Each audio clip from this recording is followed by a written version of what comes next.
Hey there, guys. Adam Bro back here with Adam Bro Fitness. Thanks for tuning in again. If you're watching this on YouTube, we would love for you to leave a comment if you can. Subscribe. I hate asking people to subscribe or that kind of stuff because it's like I really want you to feel like I'm adding value to you. And if you feel like this content is adding value, then sure, subscribe. But if you don't. If you don't feel like it's adding value, then don't. It's not a big deal. But today I want to share a little bit of a thought on planning. Just so you know, I am a certified personal trainer through Mental Henselman's.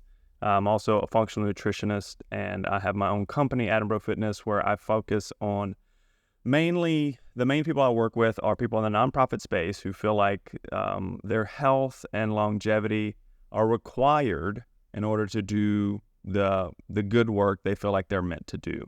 And I've been in that space a long time myself. I've been a pastor and in the ministry for 30 years or more now, since I was a young man. And those people are my community. That's my niche of people. And I could not love them more. And I want to take my passion for health, fitness, and all things improvement in that area and help people to either regain their health so they can continue to do the work they're doing well, or take what they do have and flourish even more. Because at the end of the day, we need more people who are willing to help and less people who are willing to criticize. So, sorry, that was my little soapbox for today. But one of the big things that I've noticed with my clients, people will ask, like, what's the number one thing that you need to do in order to see success in your health and, like, let's say your fitness goals, health goals, weight goals, anything like that. And there, a lot of things could be tossed up into that number one place, right? It could be consistency. It could be mindset. It could be, habit formation. It could be a lot of these things could be number one. But I think the thing that I have learned with my clients, and this has worked for me, and I'm not telling you what you should do. I never want my videos to come across like I figured everything out and you need to do it like me. I'm just saying, hey, this is what I've done and it's worked for me and my clients. If you know something better, I would love to learn from you too, because at the end of the day, I'm just trying to be better. So the one thing that I have seen make the biggest difference in clients who do well and clients who struggle, and that is planning and schedule control, like controlling your schedule, not being controlling. That's not what I mean, because that's different. We need to talk to the counselor about that. What I mean is people who plan tend to do better. They tend to set themselves up more for success, okay? Benjamin Franklin has a famous quote that says, when you fail to prepare, you prepare to fail. And I believe that's very true. And we even have studies to kind of confirm this. We all have run into the situation, if you've tried to diet at any point and you've tried to maybe get your summer bod, or whatever, and you just realize that you just kind of just threw yourself into it with not any real plan, and you just try to build the airplane while it's in the air, chances are failure is right around the corner.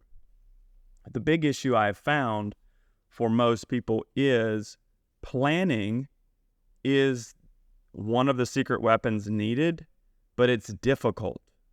Why is it difficult? Why is planning difficult? Because planning requires forward thought. It requires objective thought about what I'm doing. And when I plan, I hold myself responsible. Okay.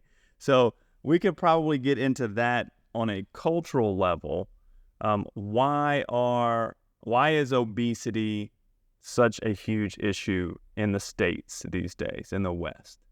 Is it because we're inherently lazy? I don't think so.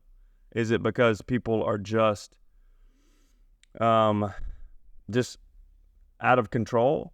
I don't think so. I think it's people who want one thing but don't know how to take responsibility for the thing they want. All right? Or realizing that every want comes with a price. Okay? So if I want to eat lots of junky food, that comes with a price. If I want to constantly seek entertainment from my food and my lifestyle in general, that comes with a price. Okay? So one thing we have to learn is when it comes to health and fitness, there's always a price. You either pay the price up front and reap reward later, or you reap your satisfaction now and pay the price later, right? So if we're trying to get fit, we pay the price in taking responsibility, the discomfort of responsibility, the discomfort of planning, the discomfort of working hard and saying no to certain things.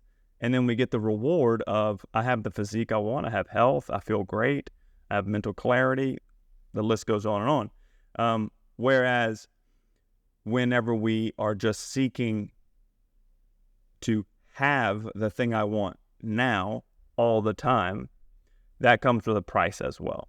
Weakness, sickness, illness, disease, metabolic dysfunction, early death, lots of things, okay? The list goes on and on. So there's a payment for both. So when it comes to success, one of the big things that I've found with my clients is the ones that do best are the ones who plan ahead. Those that can objectively look at their schedule,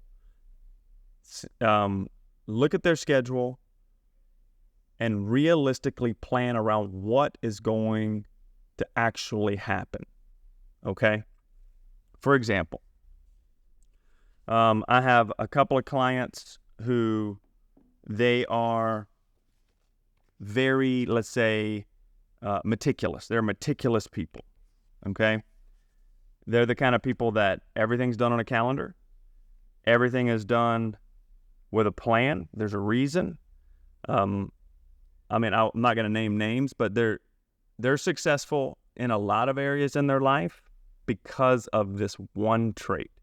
They plan ahead and they execute the plan.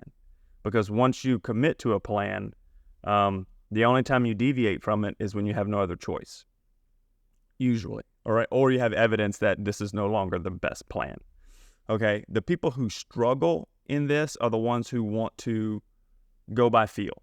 They want to be like, well, I just want, I'm just not feeling that today. I need variety. I need this. I need that. Okay.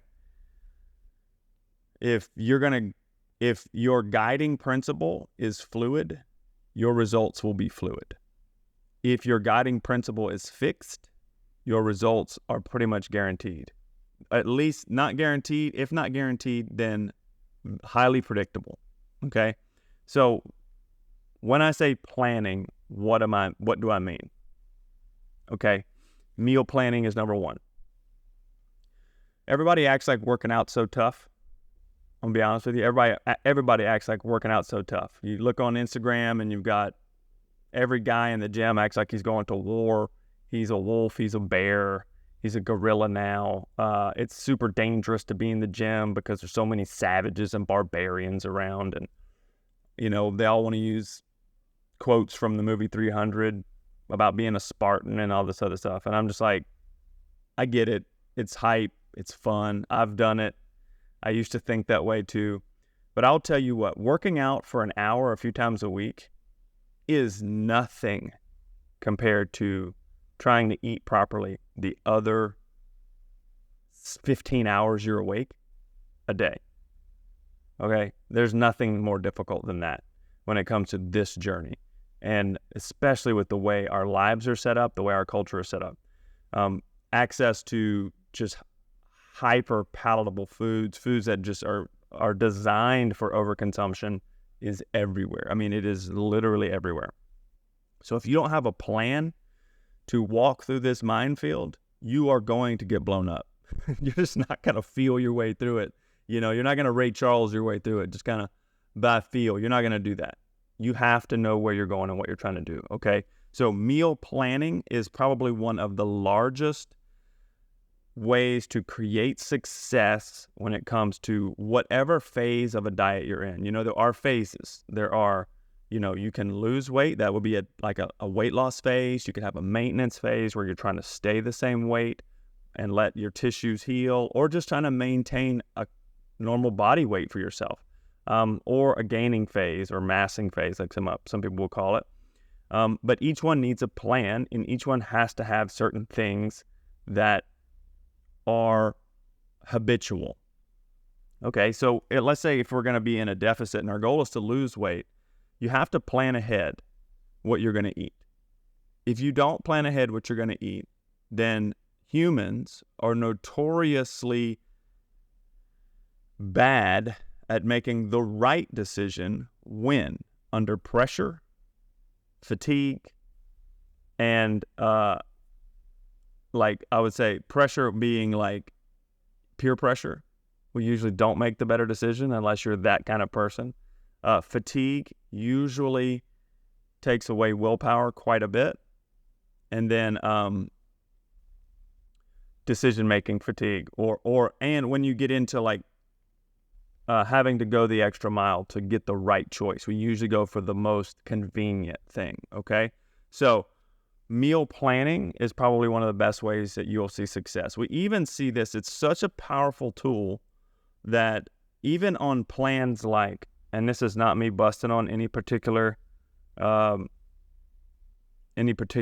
program, but like Weight Watchers, which is 100% not ideal, or any type of processed food company that sends you bars and all this other stuff where the macronutrient content is way off, they still do better with poor food choices and poor just total quality of food.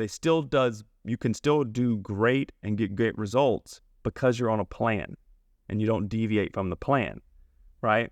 It's controlled. The problem is whenever we get into this and we want to see results, we want to see this thing. We have this goal in the front of us that we want to see, and we don't have a plan to get there. We are just going to wing it. And winging it is a great way to never see your results and get to where you want to be. You have to have a plan. Plan creates responsibility, it creates tactic, and it creates a strategy that you can stick to. Okay? So meal planning, how do you meal plan? Well, first of all, you have to know what kind of foods you should be eating. Depending on your approach, some people count calories. I think everybody should count calories at some point because it just gives you food awareness. It gives you calorie awareness on what you're eating, because at the end of the day, if you eat too much, even of the good things, you gain weight. Math is math. Math is king. I know there's a lot of people out there, especially in certain spaces, that are like, calories don't matter, calories don't do this, calories don't do that. They don't work for everybody. Well, just because some people are an anomaly or some people don't know how to count calories properly doesn't mean calories somehow the theory is just completely wrong. Like, one person doesn't disprove the theory. All right. And I realize there's a lot more nuance to that argument, but I think at the end of the day, if we can just come down to the fact and realize that if you eat too much, you're going to gain weight. If you eat too much and move too little, you're going to gain weight. If you eat too little for too long, you're going to stall your weight because you're going to have adaptive thermogenesis. Your body's just going to slow down. But if you eat in a slight deficit for an extended amount of time, you will drop weight. And if you move well, lift weights, you're going to build some muscle mass and you're going to lose some body fat. It's kind of universal. There are exceptions for some people who have maybe serious hormonal issues, but that doesn't make the theory wrong, okay? So first we have to know what we're trying to do. You need to have some type of budget. You need to have a calorie budget, a target. If you don't have a target, then maybe you have a food quality target.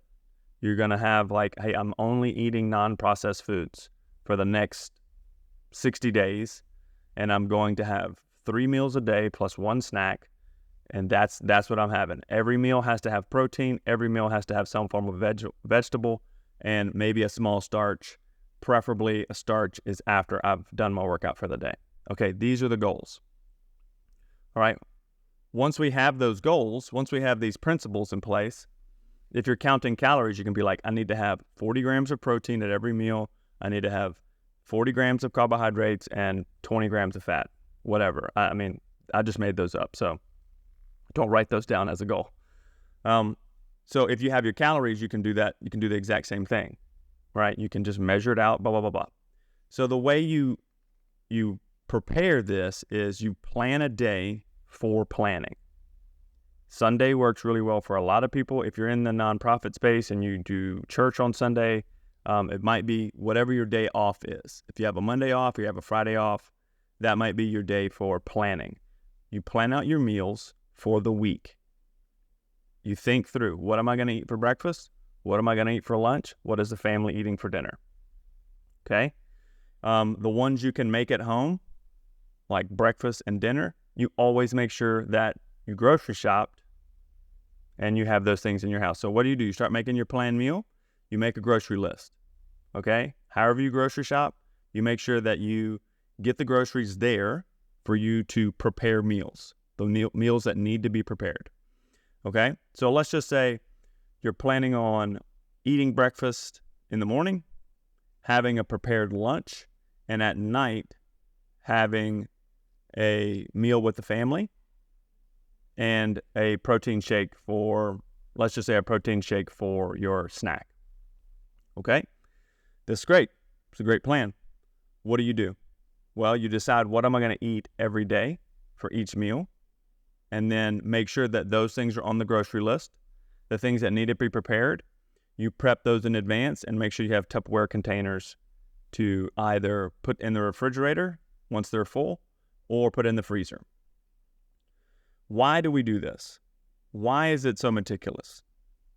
The reason is because if you have a goal, you don't take chances. You don't leave it up to decision in the moment. You don't have to decide in the moment when you've already decided beforehand. When fatigue hits and there's a decision to be made, you can rely on the fact that you already made the proper decision before you were fatigued. Okay? So is this difficult? Yes. Is it a pain in the butt? Can be.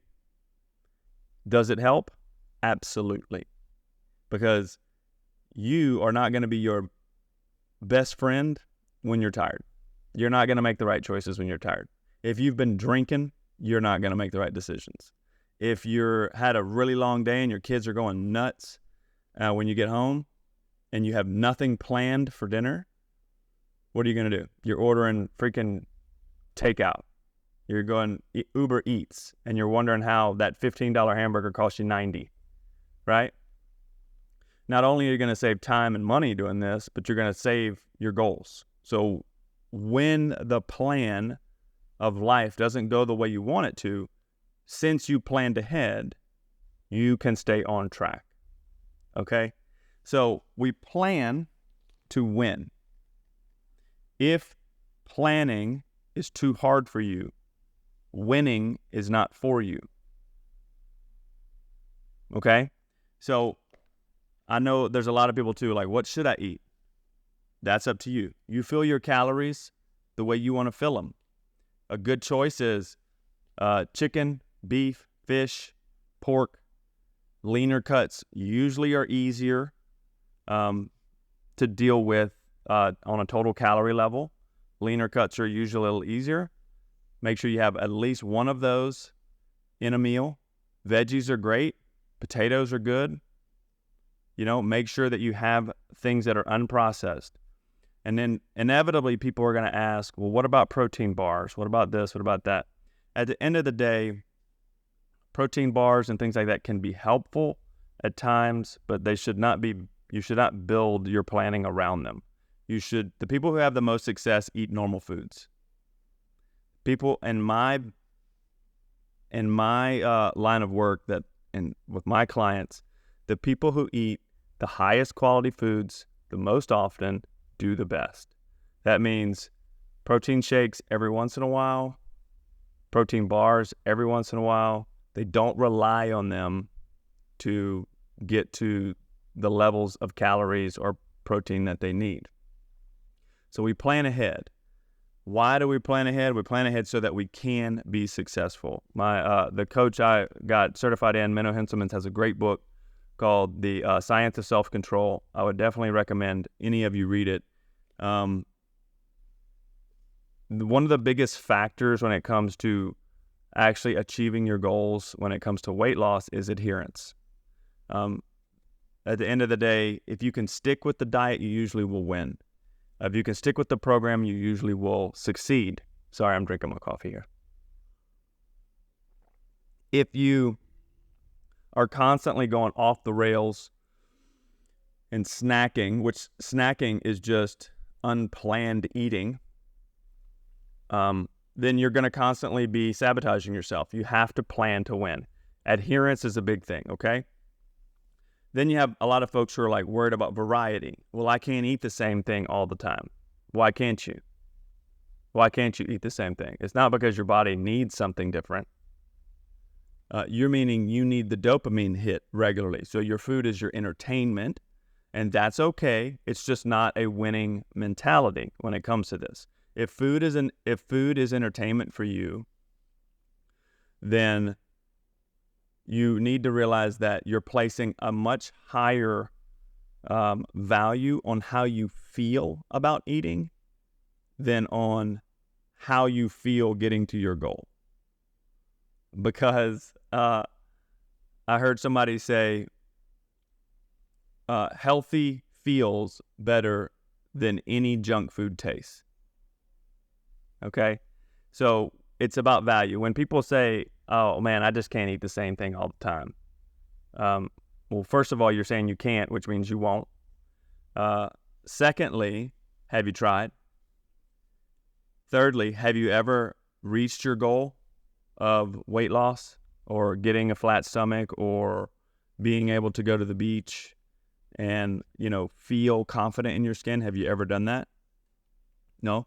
Okay, if you haven't, then maybe you should try some things that you feel you're unaccustomed to, because you're trying to get to a place you've never been using strategies that only you feel comfortable with, right? So the person who has never gotten to these places was only use strategies that they're comfortable with. Okay, well, it's a losing strategy, okay? Planning and taking the emotion out of your food and out of your decisions about food makes it much easier to stick with the diet. It really, really does. And you know what? If you're not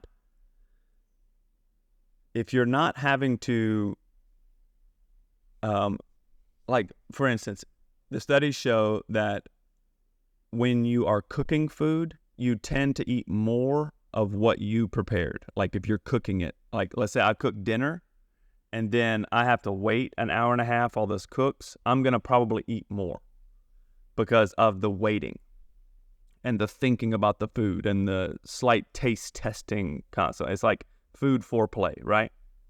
It's like you're kind of warming everything up the whole time, so you're going to eat more. When you have prepared foods, there is no food foreplay. There's no like getting your anticipation up. You're just going to eat the food, and it's going to do exactly what you need it to do. It's going to fuel your body like you need, and you're going to keep the emotion out of it. Okay? So variety is usually an excuse for people who refuse to take responsibility and refuse to have a little bit of discomfort for a goal that they say they really want. If you're, in my opinion, if you have a particular goal that is important to you and you're not willing to sacrifice a little bit of discomfort, you're not willing to undergo a little bit of objective planning and really looking at why you're struggling with the things you're struggling with and why planning is such an issue, then it's not a real goal. It's obviously not a real goal, because when you have a real goal, you sacrifice for that goal. I'm not saying you die for the goal. I'm just meaning you're willing to put some skin in the game. I always think that's funny. I always find it funny, and I said this on a podcast recently, that, for instance, people who are like, I don't have time to work out. And I'm like, wow, really? It's incredible. So many people do. I wonder what's so unique about you. Who makes your schedule? We need to talk to that person because we need to find out what's going on, because this is a really unique issue. And you come to find out it's you making your schedule. Oh, so you're the person we need to talk to about taking responsibility for yourself, right? So it's just like we like to make excuses because honestly, things are difficult. Goals are difficult, but we can all rise to the occasion. Planning is a big way to rise to that occasion. It makes success easier and failure less likely, okay? And the more wins you have, the easier it is to continue. The more failures you have, the easier it is to quit. That's just the way it is. Now, failure is not a bad thing, but having some wins certainly is a good thing, okay? So I'm reading a little bit from Minnow's book here. You can have some variety and flexibility. You can do there are ways to get some variety and flexibility in your food, but if you're not willing to at least take a day, let's say Sunday, or whatever your day off is, plan out your meals for the week, make a grocery list, go grocery shop, come back, cook in bulk what needs to be prepared for the week, set it aside, prep it, get it ready, take all the decision out of it. I mean, honestly, this could take you as little as 2 hours if you have like delivery service for your groceries, which we do. So I can order groceries on Saturday. They can be here on Sunday morning. I can cook Sunday afternoon and get all my meals prepared, and I'm ready to go. And I don't have to decide. I don't have to make a plan. It's all done. I just go into the refrigerator. I eat my chicken, my rice, and squash, or whatever it is. It might be steak, potatoes, and some broccoli. Whatever it is, I'm eating that. I'm not being emotional about it. It's fueling my body. And then because I'm an adult, when I want to go have a good time with my food and I want food to entertain me, I can decide to do that. But I don't live there. I stick to my plan because at the end of the day, I have goals. I have a place I want to be, and planning is the best way to get there. If you're a pastor or you're a business person, you know you don't just wing your way into success. You plan your way into success. You plan your way into growth. You plan your way into your next milestones or markers of growth markers that you want to meet as a business. You plan your way into those. And as a business owner, I'm learning that. But on the fitness side of things, it's 100% true as well. Okay? So planning, even with a poor plan, is still better than no plan. Okay? So let me encourage you, if you're on the weight loss goal or some type of health journey, do not try to wing it. Do not try to, in the moment, make decisions. Plan ahead. Set yourself up for success. Stick to your plan. Don't make it overly aggressive, because sustainability is key. If you're going to go work out, plan your workouts. Set them as a calendar event. Do not act like you're just going to wing your way into the gym. You're not. Set it as a calendar event and protect it like any other meeting. Hey, Janet, can you meet at 9 a.m. tomorrow? And you see on there that you're supposed to be at the gym at 9 a.m. You're like, nope, I have an appointment. Well, where are your priorities? My priorities are to be as healthy as possible so I can continue to do this job, right? If I continue to let the job be more important than my health, then eventually I'm going to have to quit this job sooner. So, investment is just that, right? It's an investment into the future, okay? So keep planning. Plan ahead, protect your plan, stick to the plan, make it sustainable as best you can. If you need help, find somebody to help you. We coach people. We'd love to hear from you. If you're on YouTube, leave a comment. If you, or just direct message us, however you want to do it, on Instagram, whatever. And we would love to chat with you and just help you make a plan for the future. Because at the end of the day, you need to be healthy. Your family needs you to be healthy. And it's not just a matter of deciding. It's a matter of planning as well. All right? Hope you have a great day.